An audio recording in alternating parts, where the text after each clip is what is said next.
1957 में यह सड़क बनकर तैयार हो गया और जब चाइना ने उस समय अपना मैप जारी किया तो इस सड़क को उसने अपने हिस्सा में दिखाया। विवाद की शुरुआत यहां से हुई। इसके बाद टकराहट बढ़ती गई।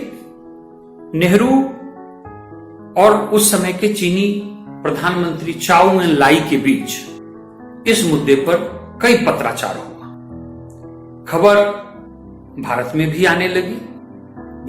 विपक्ष के अन्य नेताओं, विभिन्न दल, विशेषकर समाजवादी दलों का काफी सरकार पर दबाव पड़ने लगा कि क्या पत्राचार हो रहा है, इसे जाहिर किया जाए। ऐसे में नेहरू 1959 में एक श्वेत पत्र लेकर आए संसद में और उसमें अपने और चाउ एन लाई के बीच हुए पत्राचार का उन्होंने पूर्ण ब्यौरा दिया।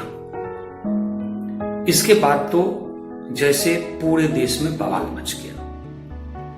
इसी समय आग में घी का काम किया दलाई लामा 1959 में, जो तिब्बत के धार्मिक गुरु थे, अरुणाचल प्रदेश और असम के रास्ते भागकर भारत आ गए। भारत आने के बाद उन्होंने प्रधानमंत्री से मुलाकात की और उनके यहां आने का आशय यह था कि भारत उनकी मांगों में उनका समर्थन करे, उनका पक्ष ले। दलाई लामा का भव्य स्वागत हुआ। जगह जगह पर उनके पक्ष में रैलियां की गई, विशेषकर समाजवादी नेताओं की तरफ से। जेपी, लोहिया, ये सभी लोग उनके पक्ष में बढ़ चढ़कर तर्क दे रहे थे और सरकार पर दबाव डाल रहे थे। ऐसी स्थिति में नेहरू के लिए कोई सॉफ्ट नीति अपनाना मुमकिन नहीं रहा।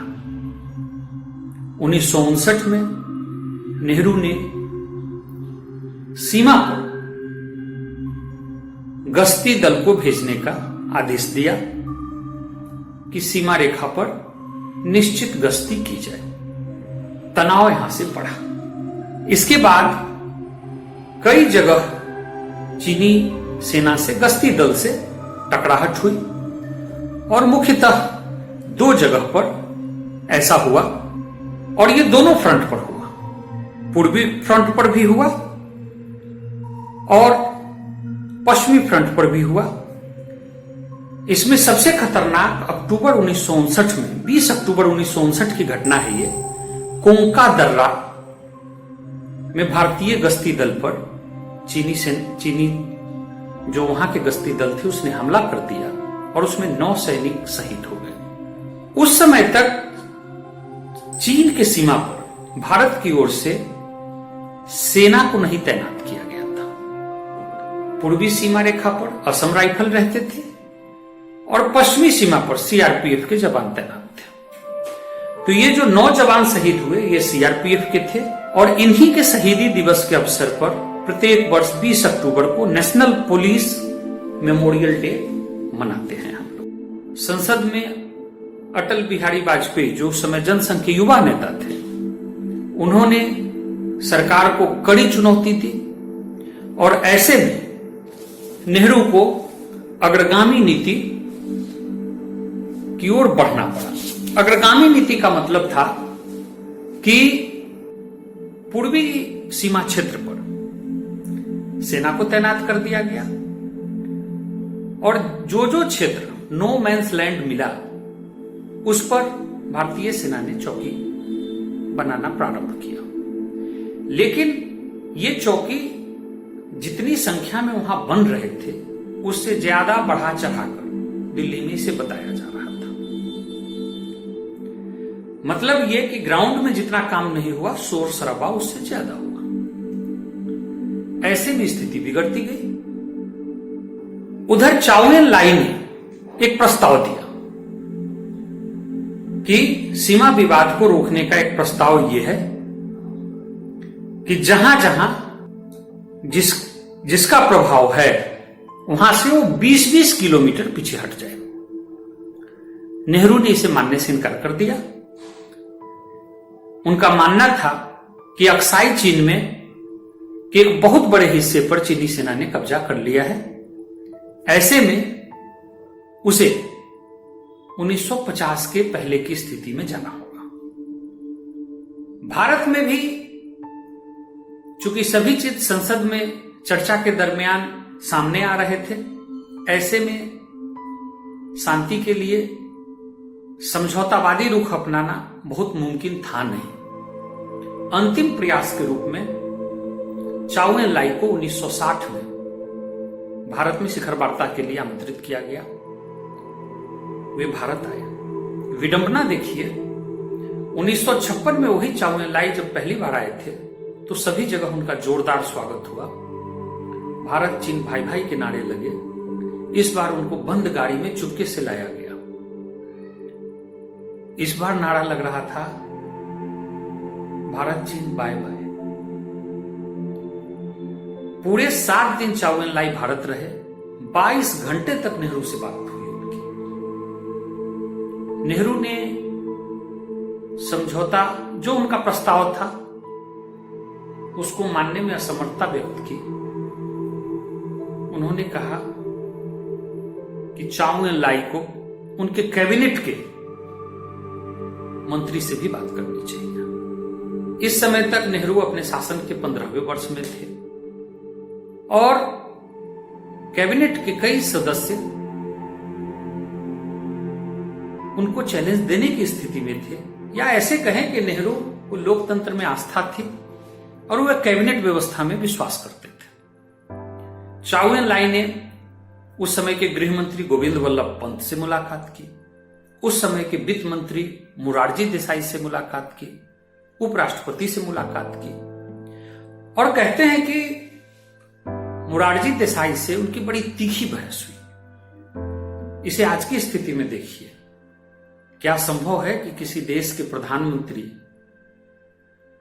किसी समझौता के लिए किसी दूसरे देश के कैबिनेट मंत्री से बात करेंगे? लेकिन उस समय में ऐसा हुआ। अंततः बात बेनतीजा टूट गई और चाउ एन लाई वापस चले गए। वापस जाने के बाद अनऑफिशियल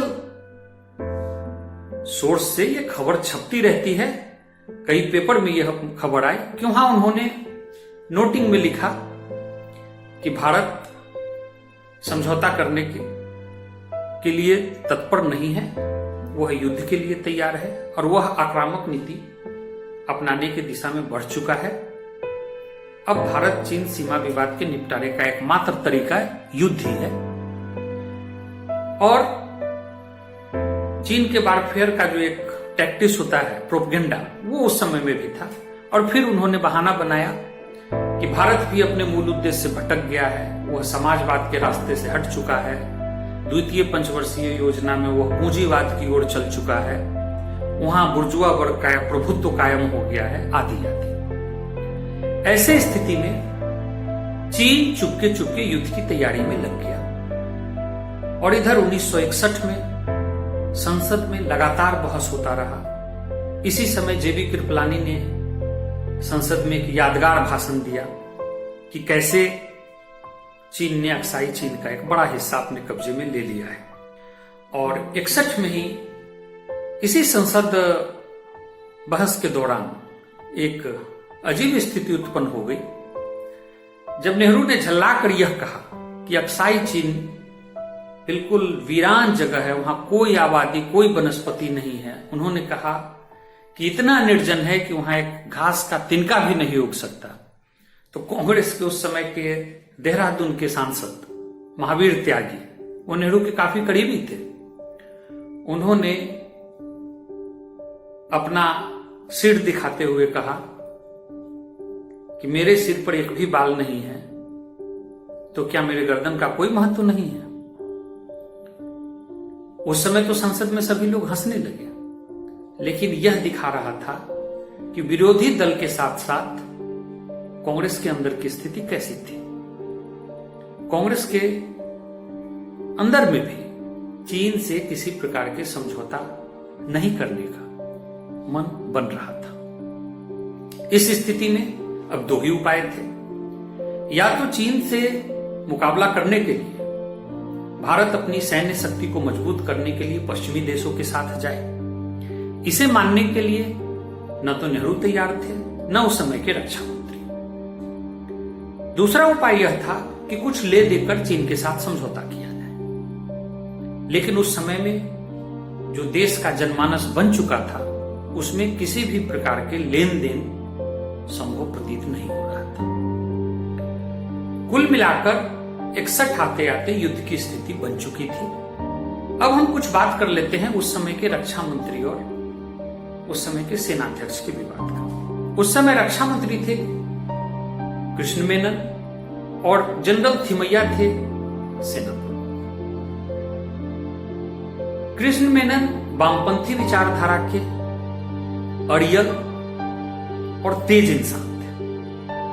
उनका जनरल थिमैया के साथ कभी बनता नहीं था। एक बार तो जनरल थिमैया ने इस्तीफा भी दे दिया था, लेकिन बाद में नेहरू के मनाने पर वे मान गए। ऐसे में भी कृष्णा मेनन के रहते हुए पश्चिमी देशों के साथ किसी प्रकार के संबंध का कोई प्रश्न उठता नहीं था। फिर 62 की स्थिति उत्पन्न हुई।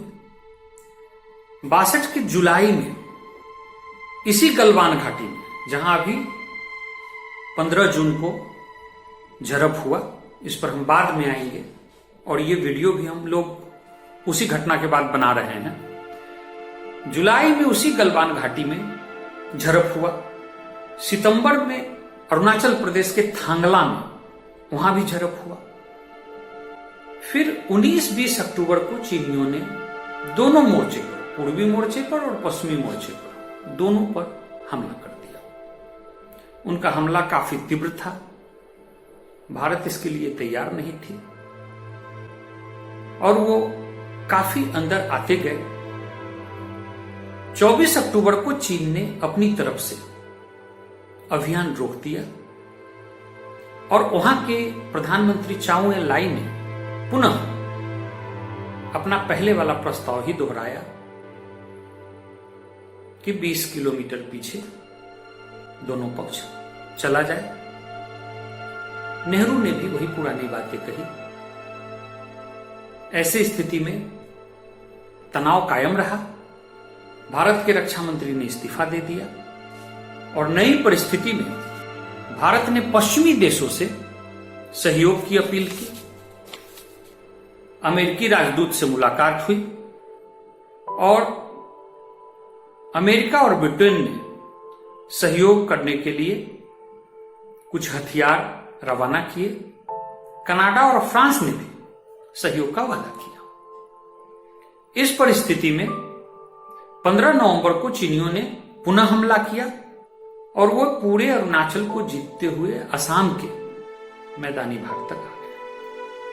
लेकिन वहां से एकाएक 22 नवंबर को चीनियों ने एक तरफा युद्ध विराम की घोषणा की।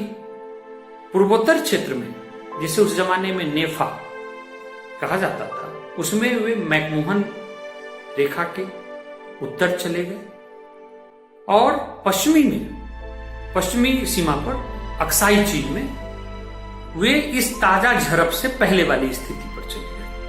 यही स्थिति बनी रही। अब प्रश्न उठता है कि ये युद्ध हुआ क्यों?